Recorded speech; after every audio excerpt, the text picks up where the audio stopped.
Ирактын түштүгүндөгү Наджаф шаарында демонстранттардын лагерине кол салуудан кеминде 8 адам өлүп, 10 киши жаракат алды. Венгрия Сербия менен чек арасындагы бир күн мурда жабылган өткөрмөнү кайра ачты. 200 чукул мигрант бала чакасы менен чек арага тыгылып калган. Азербайжандык мурдагы банкирдин жубайы Замира Гаджиева Лондондогу апелляциялык сотто утулуп калды. Бир эле дүкөндө миллиондогон доллар короткон Гаджиева кантип байыганын айтып бере алган жок.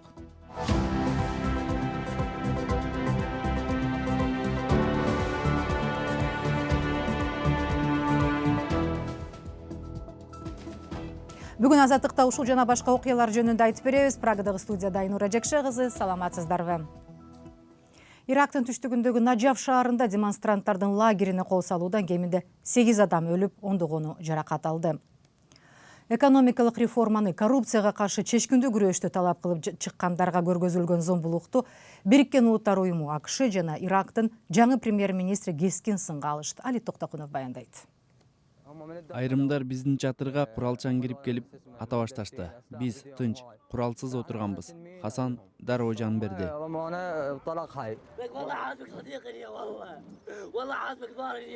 Деди Тажияга келген демонстранттардын бири. Наджаф шаарында митингчилер бир аянтка чогулуп, чатыр тигип акциясын улантып келишкен.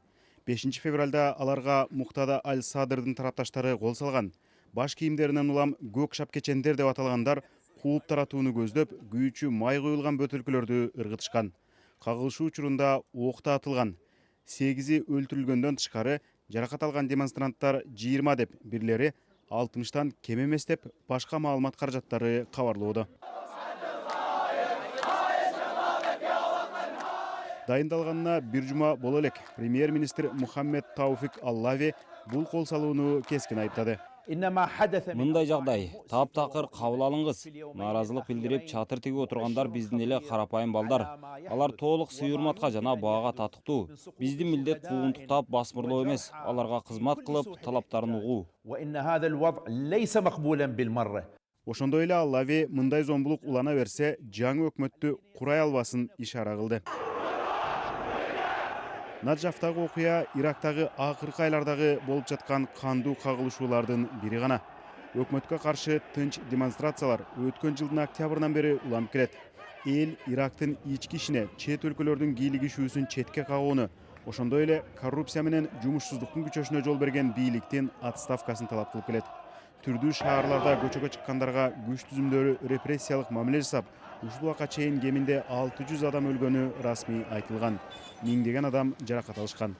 Ал эми Наджафтагы кол салууга жоопкер шииттердин диний лидерлеринин бири Муктада Аль-Садр адегенде демонстранттарды колдоп чыккан.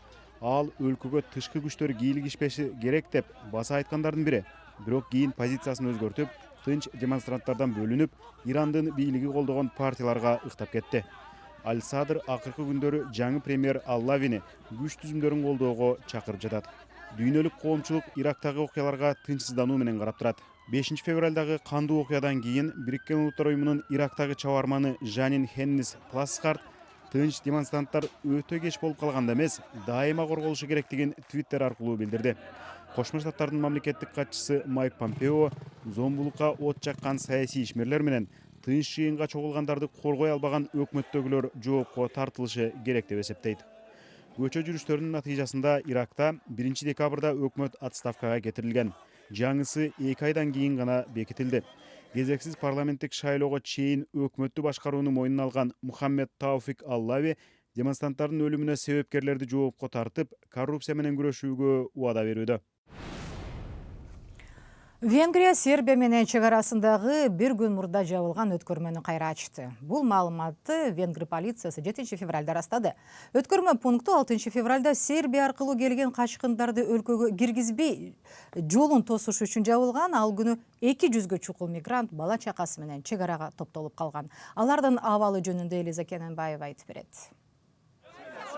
Ызгар суукта колдоруна болгон буюм тайымын көтөрүп, бала чакасын ээрчиткен бул мигранттардын көздөгөнү Венгрия аркылуу эптеп Европанын өнүккөн мамлекеттерине кирип алуу. Балдары чек араны ачкыла деп ыйлашса, мигранттардын колдорундагы кагаздардан биз качкындарбыз, кылмышкерлер эмеспиз, биз согуштан качып келатабыз, бизди кое бергиле деген жазууларды көрүүгө болот. Менин айтарым, бизге кулак салгыла. Биз болгону тынч жашоону каалайбыз. Биз евро биримдиктен акча алыш үчүн гана чек арадан өтөйүн деген жерибиз жок. Биз иштеп, балдарыбыз үчүн жаркын келечек түзүп берүүнү каалайбыз. Менин мекенимде согуш болуп жатат. Мен кайра артка Сирияга кайткым келбейт. Биз эмне кылышыбыз керек?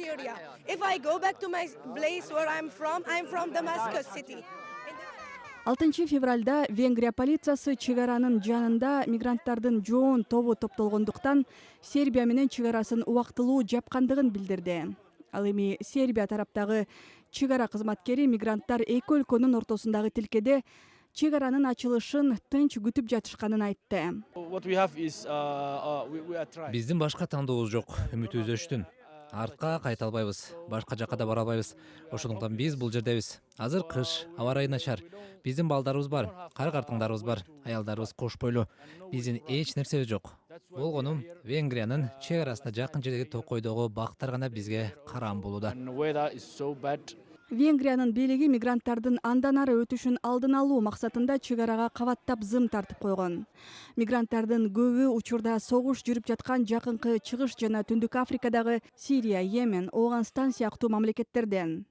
2015-2016 жылдары Европага кирген 1 миллионго чукул мигранттын 100 миңдегени Балкан мамлекеттери аркылуу өтүшкөн. Венгриянын мигранттарга каршы маанайы менен белгилүү ашынган оңчул премьер-министри Виктор Орбандын кеңешчисинин айтымында өлкөнүн түштүк чек арасын кесип өтүү аракети өткөн айда эле 3400 жолу катталган. Бул былтыркы жылкы көрсөткүчтөргө караганда кыйла көп. Элиза Кененбаева, Азаттык.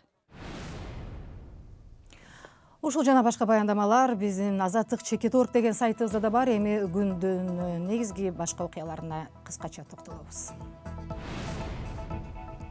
Япониянын Йокохама портунда карантинде турган круиз кемесинде коронавирус жугузуп алгандардын саны 61-ге жетти. Бийлик инфекция аныкталган бейтаптар атайын даярдалган ооруканаларга жөнөтүлүп жатканын билдирди. Кемеде бир нече өлкөнүн жарандары бардыгы болуп 7300 киши бар. Япониянын премьер-министри Синдзо Абе Гонконгтон Окинава аралына келе жаткан дагы бир туристтик кеменин чет өлкөлүк жүргүнчүлөрү Японияга киргизилбей турганын, себеби ал кемеде да коронавируска шектелген бейтаптар бар экенин айтты. Кытайдын өзүндө өткөнү сезгендикен бул вирустан 636 киши каза болду. Алардын арасында бул илди тууралуу алгачкылардан болуп коңкуроо каккан 34 жаштагы дарыгер Ли Венлян бар. Кытайда жана дүйнөнүн бир катар өлкөлөрүндө бул вирусту жуктуруп ооруканага жаткырылгандардын саны 31 000 кишиден ашты. Чек арасыз кабарчылар уюму украиналык учак Тегеранда атып түшүрүлгөндөн бери ондогон ирандык журналист суракка тартылып, тинтүүгө алынып, алардын социалдык медиадагы баракчалары жаптырылып жатканын билдирди. Парижде жайгашкан уюм 6 февралда белгилегендей, бул журналисттер кырсык тууралуу мамлекеттик деңгээлдеги жалган билдирүүлөрдү таратууга аргасыз болгонбуз деп нааразылыгын ачык айтышкан. Украинанын эл аралык аба жолдору компаниясынын Боинг учагы 8 январда Тегерандан Киевге учуп чыгаары менен асманда өрттөнүп кыйраган. Борттогу бардык 176 киши каза болгон. Ислам Жумуриятынын бийлиги адегенде трагедия үчүн жооптуу экенин четке кагып келген. Бирок 3 күндөн кийин лайнерди Иран аскерлери кокустан атып алышканы моюнга алууга аргасыз болгон. Жергиликтүү 80дей журналист калп маалыматты таратууга жардам беришкенине өкүнүчүн айтып, биргелешкен билдирүү жасашкан. Азербайжандык мурдагы банкирдин жубайы Замира Гаджиева Лондондогу апелляциялык сотто утулуп калды. Ал 2018 жылы байлыгынын булагын түшүндүрүүгө милдеттендирилген. Тиешелүү мыйзам падышалыкта ошол жылдын башында күчүнө кирген. Гаджиева Лондондогу кымбат райондо 15 миллион долларга турак жай, 13,5 миллион долларга гольф ойноочу тала сатып алган. Андан тышкары Британ башкалаасындагы бир эле чоң соода жайында 21 миллион доллардай акча короткону ачыкка чыккан. Азыркы тапта анын мүлкү камакка алынган. Эми ал бир нече күндүн ичинде Британиянын кылмышка каршы күрөшүү боюнча улуттук агенттигине ушунча акчаны кайдан алганын түшүндүрүүгө тийиш. Байлыгынын булагын көрсөтө албаса, мекеме мүлкүн конфискациялай алат. Замиранын күйөөсү Жахангир Гаджиев Азербайжанда финансылык көз боемочулук үчүн айыпталып, 15 жылдык жаза мөөнөтүн өтөп жатат. Кыргызстан климаттын өзгөрүшү тууралуу Париж келишиминин алкагында өз милдеттенмелерин ишке ашыра баштады. Бул тууралуу Азаттык радиосуна Бириккен Улуттар уюмунун Бишкектеги өкүлчүлүгүнөн билдиришти. Кыргызстан климаттын өзгөрүшү тууралуу Улуттар уюмунун конвенциясы боюнча 2015 жылдагы макулдашууну былтыр ноябрда ратификациялаган. Кыргызстандык экоактивисттер Бишкектеги абанын булганышы, кум төргенинин иши, мөңгүлөрдүн эриши жана уран маселесин козгоп, өкмөттүн бул чөйрөдөгү ишине айтып келишет. Бириккен Улуттар уюмунун Париж келишимин 2015 жылы 195 мамлекет Франциянын баш калаасында кабыл алган. Протоколго ылайык бардык мамлекеттер жер планетасындагы абанын температурасын 2 градустан ашык жогорулатууга бөгөт коюу максатында тиешелүү чара көрүүгө милдеттүү. АКШ президенти Дональд Трамп анын өлкөсү келишимден чыгаарын жарыялаган. Берүүбүздү улантабыз. Түштүк Кореяда 6000 түгөй жума күнү никеге турушту. Биригүү чиркөөсүндөгү үлпөттө коронавирус эпидемиясынын улам жаш жубайлардын көбү медициналык бет кап тагынып жүрүштү. 7 февралда Сеулдан 60 километр алыстагы Капхön шаарына Мун Сон Мөн негиздеген чиркөөнүн жолдоочулары чогулуп, дүйнөнүн 64 өлкөсүнөн келген жуптардын баш кошуу салтанатына күбө болушту. Бирок Кытайдан конокторго келбөөнү эскертишкен. Менин атым Марк, Америкадан болом. Бул Накита Канададан келген. Алыстан келдик. Сапарыбыз узун болду. Бирок абдан толкунданып, ушул жерде бат алганыма кубанып турам. Эл ушунча көп экен. Бет кап ала келген жокпуз. Кичине тынчсызданып турабыз. Бирок бардыгы жакшы болот деп ишенем. Түштүк Кореяда Кытайдан тараган жаңы вирустун 24 учуру катталган. Бийлик бардык массалык иш-чараларга тыюу салган, бирок бул үлпөткө даярдык 4 жыл мурун башталган. Анын үстүнө той болгон күнү чиркөөнүн түптөөчүсү Мун Сон Мөндүн 100 жылдык мааракеси да белгиленди. Бул кыймылды тоталитардык жана кыйратуучу диний топ деп эсептеген адистер бар. Буга карабай Корея, АКШ жана Японияда миллиондогон жолдоочусу бар. Мына ушул жана башка жаңылыктар биздин сайтта да бар. Дарега Азаттык.org, ошондой эле биздин видеолорду бардык соц тармактардан, YouTube, Facebook'тан көрсөңүздөр болот. Ал жактардан Кыргыз Азаттык уналгысы же Азаттык медиа деген аталышты издеңиз. Саламатта туруңуздар.